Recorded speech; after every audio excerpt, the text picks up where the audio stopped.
with these different charter schools is they would take it out of their subsidy. And they could send it to the state, and then they could just take it right out of their subsidy.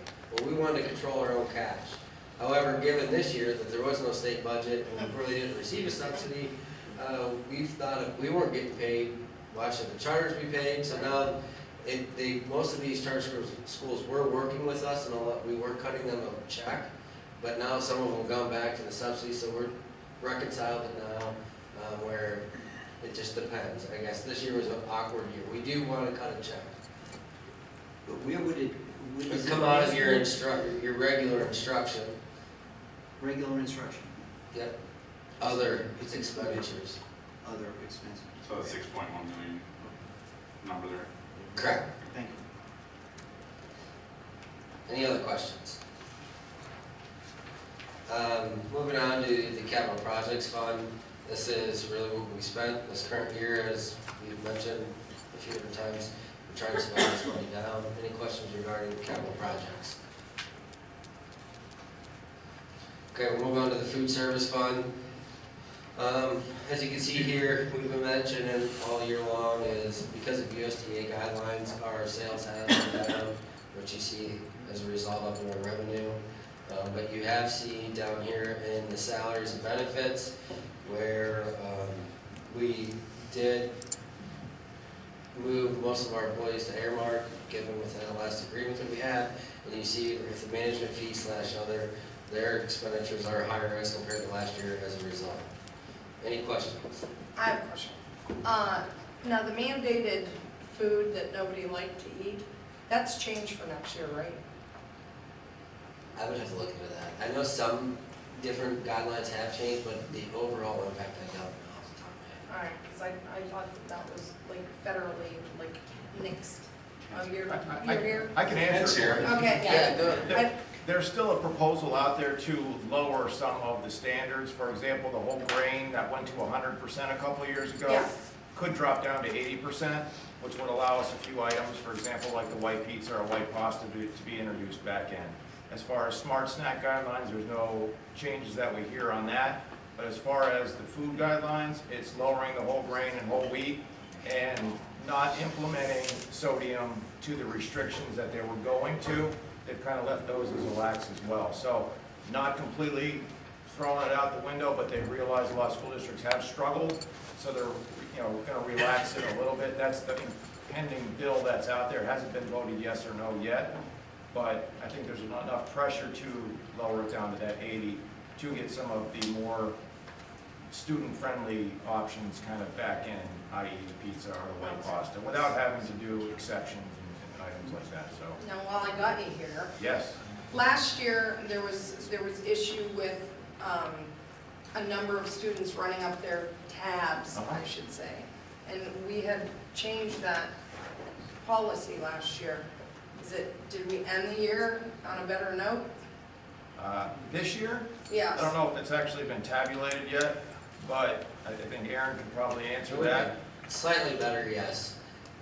We are actually, according to the policy that was just approved last month, or maybe the month before, we are going to try to take that extra a little bit further where you can't participate in any extracurriculars until Right. they're paid, but in return, it just causes the problem where we see insufficient fund checks in some of these.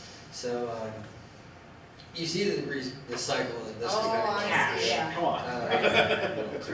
But we did, I mean, that was part of going with Infinite Campus, we did do, where you can do online payments now, so we can accept credit cards. So we're hoping that that kind of did, Yeah. and it has a little bit, but at the same time, It's worth it because, I mean, if they're doing an NSF and then you don't get the NSF fee, I mean, yeah, the credit card fees would be way better. Is this a reoccurring with the same people? Yes. correct. You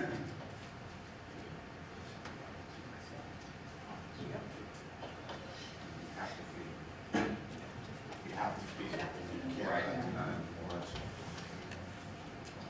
Okay, any other questions with food service? We'll move on to child development. Child development is the same things that we've been mentioning all year long.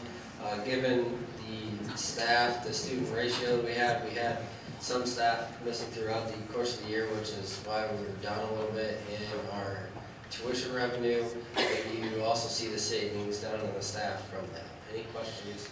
Tell me about. Okay, we'll move on to 7.03. Why don't we need to vote on 701 and 702 before we go to, right? Yeah. Come on. I'll take a motion to approve 7.01 and 7.02. So moved. Second. Any further discussions? Hearing none, all in favor? Aye. All opposed? Motion's carried. Thank you. Okay, the others are just informational items as we try to give everything. I mean, I just presented the 7.04, the enrollment summary, and then the investment, which we only have roughly $6,000 in investment, and then you have the pooled money that has to comply to Act 72. Any questions regarding any of the informational items?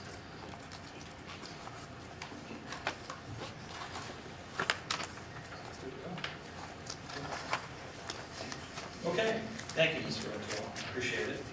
Finance and Operations Committee, Mr. Kadoka. Thank you, President De Placido. I'm going to break this up a little bit. I'd like to move forward 8.01 through 8.11.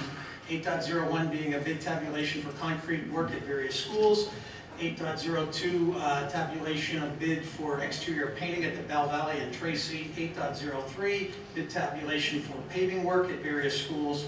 8.04 rejection of the bid tabulation for the gym floor refinishing at the Mill Creek Intermediate High School, McDowell Intermediate. 8.05 tax claims adjustments. 8.06 assessment evaluations Inc. contract. 8.07 will be our student activity accounts for May of 2016. 8.08 is the Schwab Company copier proposal. 8.09 is a WB Mason paper bid. And then 8.10 is a Omni service agreement. And then the last one in the first block would be the district fees for 2016-2017 school year for food service prices.